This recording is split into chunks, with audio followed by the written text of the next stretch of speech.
Ah là là, la Game Boy Advance. Clairement, pour moi, ma console portable préférée. Bien sûr, vous allez me dire, mais Cal, il y a la PSP, il y a la PS Vita, il y a la DS, il y a la 3DS. Oui, je vous entends, c'est vrai. Mais, personnellement, la Game Boy Advance, elle a un petit quelque chose, elle a un petit truc que n'ont pas les autres. Et surtout, elle a des RPG fantastiques. Zelda de Minish Cap, Golden Sun 1 et 2, les Final Fantasy, les Fire Emblem pour ceux qui aiment le tactique.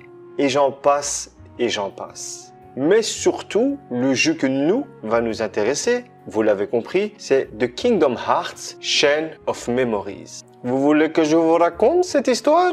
C'est parti. Avant de commencer cette vidéo, j'aimerais corriger une petite erreur. Lors de ma première vidéo, j'ai omis de citer mes sources. Je corrige ce fait aujourd'hui en vous disant que pour faire mes vidéos, j'utilise le livre La légende de Kingdom Hearts, tome 1, création, des éditions Third. Voilà, comme ça c'est fait. Bonne vidéo! Fait important, nous sommes le 1er avril 2003 et non, bande de petits coquins, c'est pas un poisson d'avril.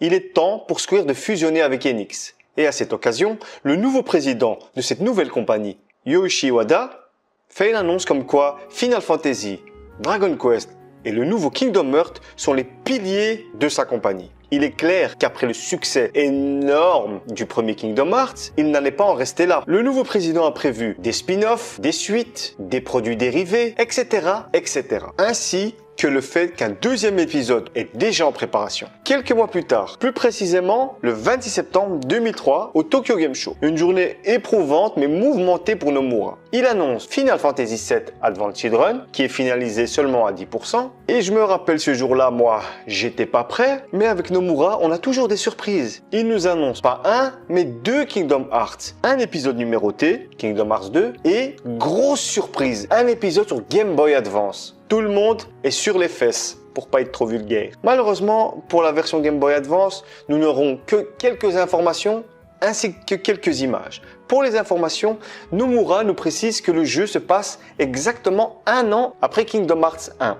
Et nous découvrons un nouvel endroit, le manoir d'Oblivion. Avec les quelques images pixelisées que nous découvrons, les journalistes sur place comprennent directement que c'est un jeu en 2D. Bon, faut pas être diplômé d'Harvard pour savoir ça. On est quand même sur Game Boy Advance. Il nous explique que le mode de jeu sera avec des cartes. C'est encore très flou, mais très prometteur. C'est en octobre 2003 que Square Enix met sur le net le site officiel de Chain of Memories. Ce n'est qu'à partir du 20 décembre 2003 que les journalistes et les personnes sur place à Tokyo, au salon du Jump Fiesta, pourront mettre la main sur la démo jouable de Chain of Memories, ce qui leur permettra de se familiariser avec ce tout nouveau gameplay, avec ce système de cartes, mais aussi de découvrir à cette occasion très spéciale l'introduction du jeu en images de synthèse, une véritable performance pour l'époque. N'oubliez pas, nous sommes sur Game Boy Advance. Moi je vous le dis, Nomura, il est chaud. Il faudra attendre le 15 mai 2004 à Los Angeles lors du salon de l'E3 pour de nouveau entendre parler de Chain of Memories. Malheureusement, seulement un trailer est diffusé et quelques petites infos sur le scénario qui se basent sur les souvenirs de Sora. Nous n'en aurons pas plus durant cette E3. Fin août 2004, Square Enix dévoile la date de sortie de Chain of Memories. Et ça, quelques semaines avant le Tokyo Game Show. Et la date de sortie est prévue pour le 11 novembre de la même année.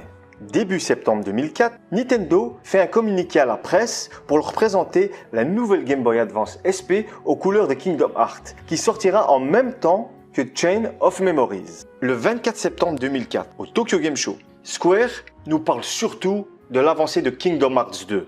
Mais attention, Chain of Memories n'est pas en reste, car il est doté d'une nouvelle bande-annonce, plus détaillée et un peu plus longue, où l'on peut apercevoir Riku et Mickey allant à la rencontre d'un personnage mystérieux vêtu de rouge. Le jour fatidique est arrivé, le 11 novembre 2004, un jour à marquer d'une pierre blanche dans l'univers des jeux de console portable. Chain of Memories sort enfin au Japon, soit en édition simple ou collector, dans un bundle avec une Game Boy SP Deep Silver. Purée, dire qu'à l'époque j'ai pas pu les avoir et je l'ai toujours pas. soit à peu près un mois après la sortie au Japon, le jeu arrive aux États-Unis. Mais pas de bol pour ces Amerlocs, seulement l'édition standard, pas de collector. La presse mondiale est unanime. Chain of Memories est le meilleur jeu jamais vu sur console portable.